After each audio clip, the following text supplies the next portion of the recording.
Good morning, beautiful people of Lagos, Nigeria, and you're welcome to Crossfire today. And we hope that you're having a smooth and beautiful day, irrespective of some of the problems bedeviling the nation today.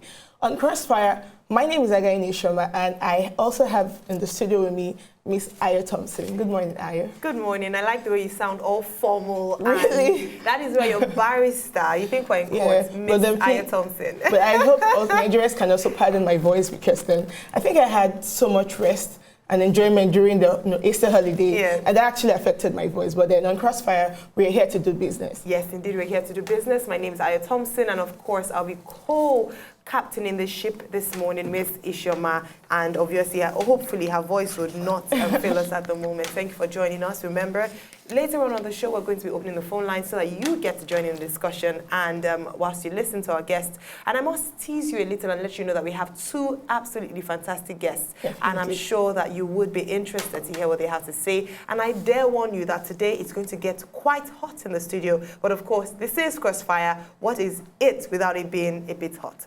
All right, before we go on, we're going to start off with the latest, some of the headlines in the news this morning. But of course, because I know that you're itching to find out who our guests for this morning are, as they would be contributing to the discussions, I'll just go ahead and let you know who they are. Let the cat out of the bag. First off, he's an Edo State politician, and he is a governorship aspirant in Edo State. Remember, the elections are close. Ladies and gentlemen, we have in the studio with us Dr. Perdo Obaseki.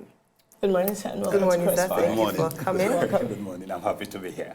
Great. And sitting beside Dr. Perdo Obaseki, he's not a stranger to you. He's a political analyst, and he goes by the name of Victor OKHAI. You're very welcome, sir. Thank you for having me. Thank you for joining us. Thank you. All right. Now, we have introductions out, and we go on to the news headlines for today. Some of you might have heard of what has happened, between yesterday and today. Of course, we know the People's Parliament as well. On social media, we have a few stories that have gone on. But we're going to be starting from the United States, and Ishama has that story. Okay, so the United States government, through the Secretary of State, Mr. John Kerry, came out to say that the United States of America will be investing $600 million in Nigeria. And he said this during the meeting, during the Washington session. And all of this is coming out strong to show the strong bilateral support which America has for Nigeria. Now, the thing is, a lot of people have been making statements about this.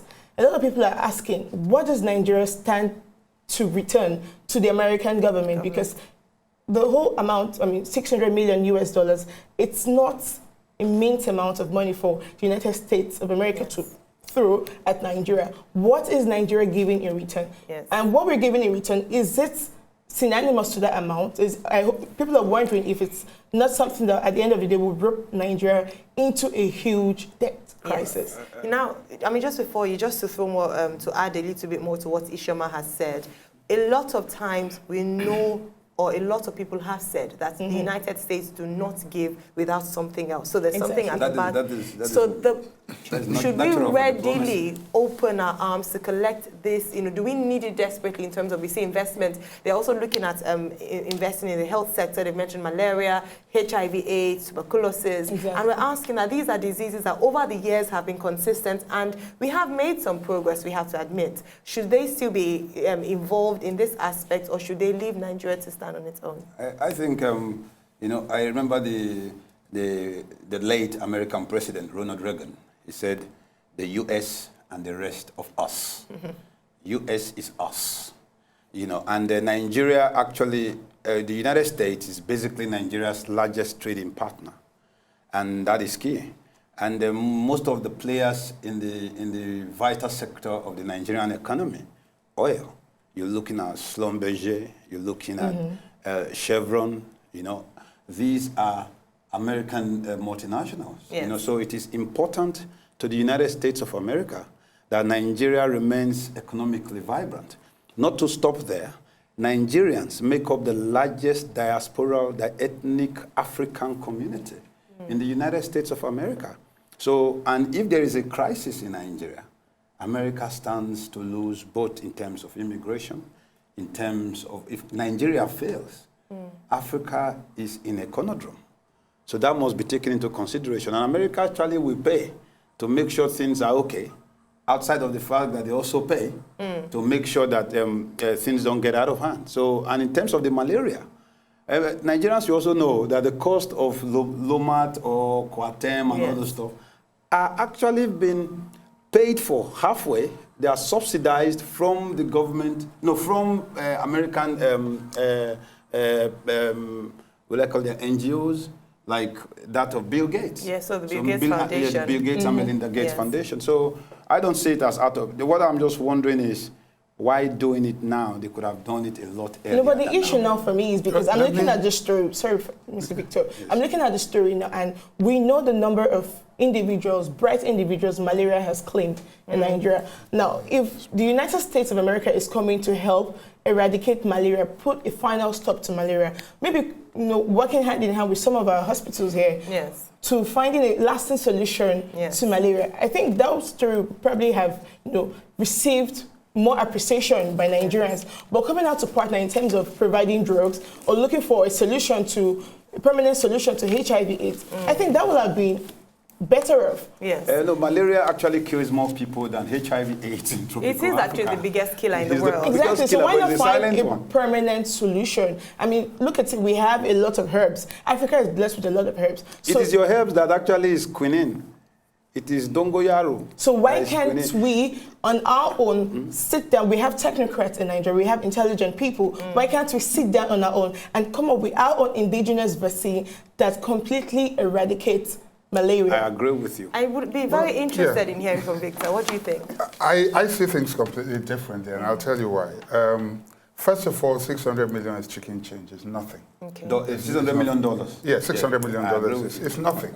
I feel it's even insulting to talk about it for a country like Nigeria, talk about 600, when individuals in America, I mean, these guys are netting 100 billion and I mean, and more. But that's beside the point.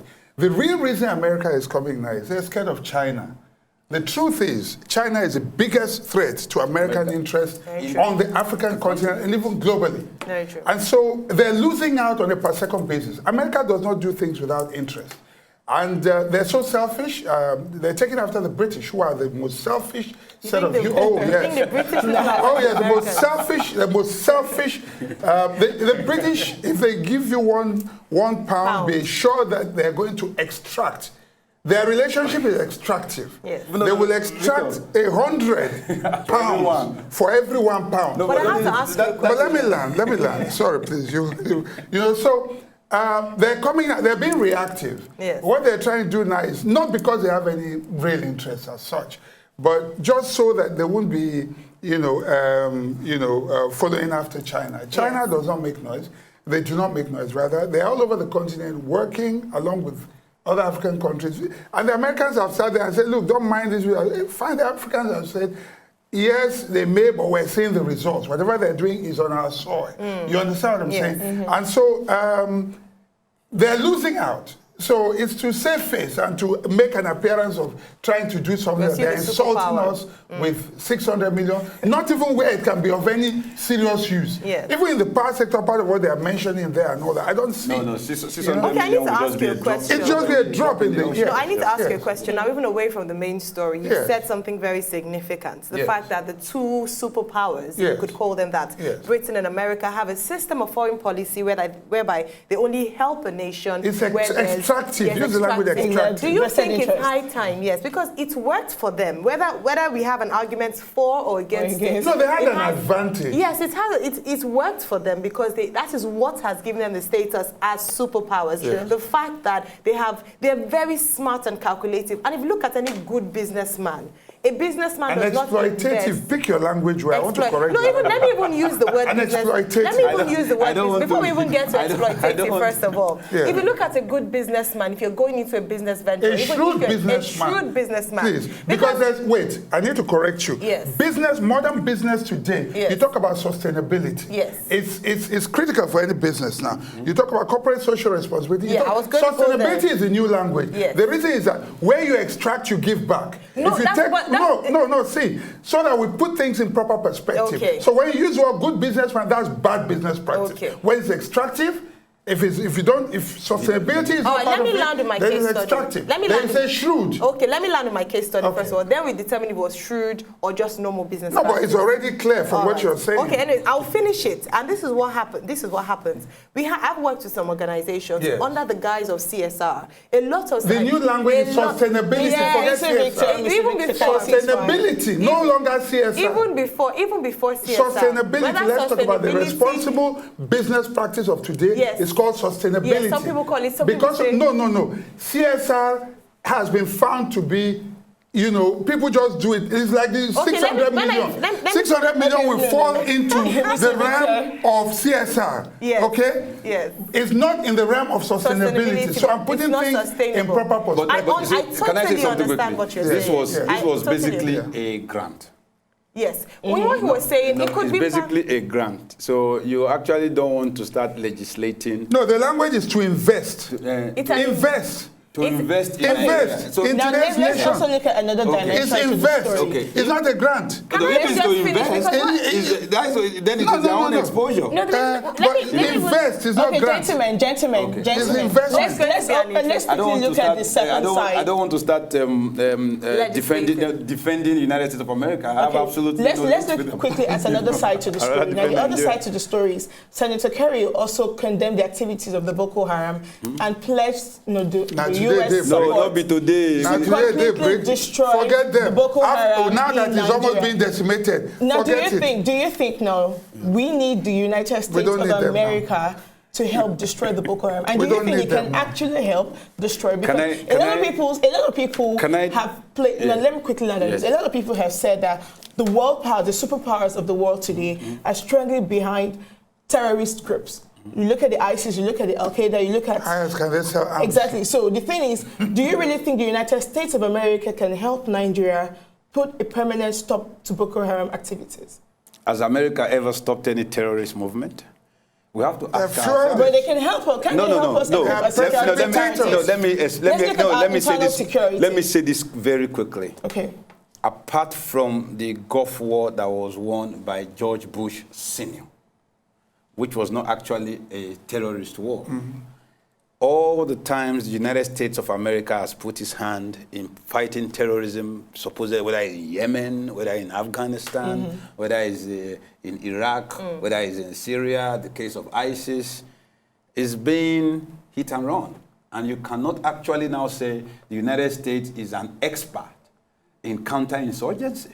They brought down Osama bin Laden, though. Osama bin Laden was an individual. They did not brought down Al-Qaeda. They haven't brought him down. They went after him. That was a vendetta because of the World Trade Center. That was it. So because he killed Americans directly. But he showed that. Secondly, the man who started Boko Haram is dead. Like, you kill my Pekin, I go after you, I go after you. Yes, but he said something. One thing we've been asking for when it comes to terrorism and the fight against terrorism is that when you make a promise, when you say we're going to defeat you by a certain time, we're going to do this, you actually do it. Did you now, one of the things... But did you listen to him? They killed bin Laden. They've not killed Al-Qaeda. They haven't. The ideology. Yes, they haven't. It's an ideology.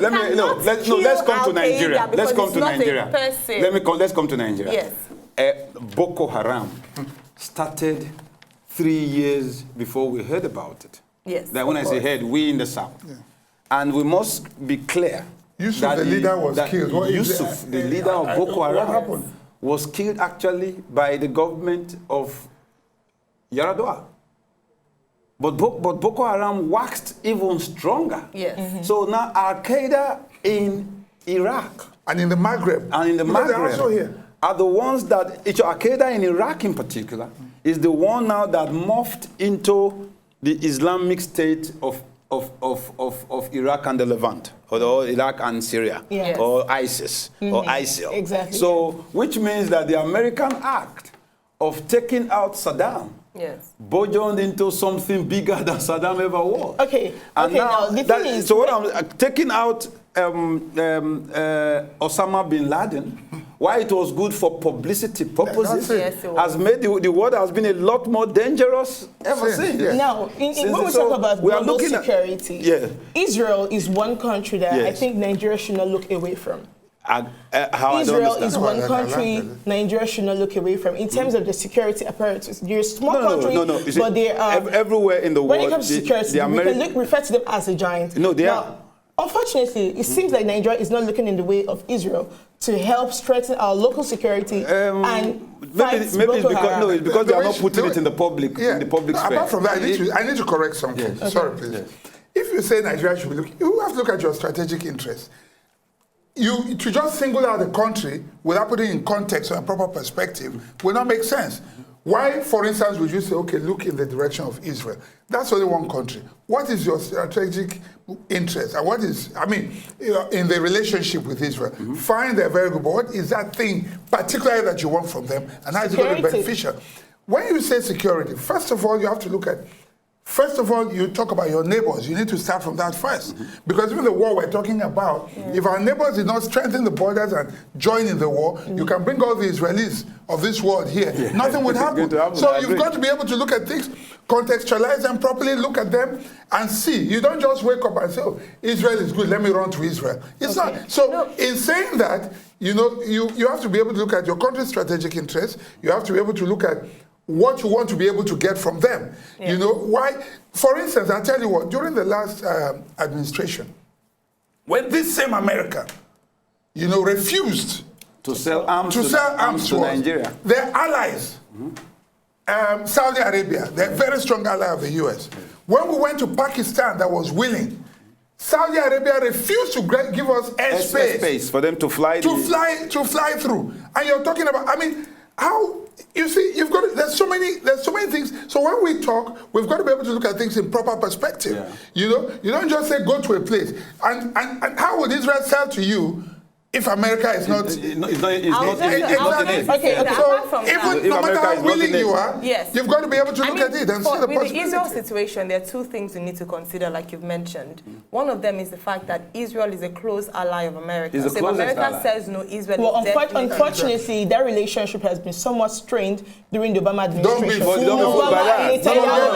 Israel and America always have the American a close alliance, and they need that. Because let me just make the second point I was going to make with Israel. They need that alliance because of the war in terms of the Palestine, Middle Eastern crisis. Now, why Nigeria would be very loath to actually have an agreement with Israel as well is that we have to recognize the fact that Nigeria has a large population of Muslims. Well, you cannot. On that case, we can say Nigeria is a secular state because it makes for 50. Let's say 50%. Let me just finish. Without going along religious lines, you have to recognize that a large percentage of the world do not agree with the policies of Israel when it has to do with Palestine and what's going on in the Middle East. Except the United States of America. Except the United States of America. So it'll be very difficult for you to get a large number you heard what Victor said. What Victor said earlier was because a lot of them do not agree with the policies of Israel. It is not actually an alliance. It is more like a covenant. Okay. The relationship between the United States of America and the state of Israel is more like a covenant. Let me give you an example. Bernie Sanders is running for president. But Bernie Sanders' second country is Israel. The person who ran with John Kerry as his vice president, as his running mate, what was his name again? Senator who ran with John Kerry when Kerry ran for president.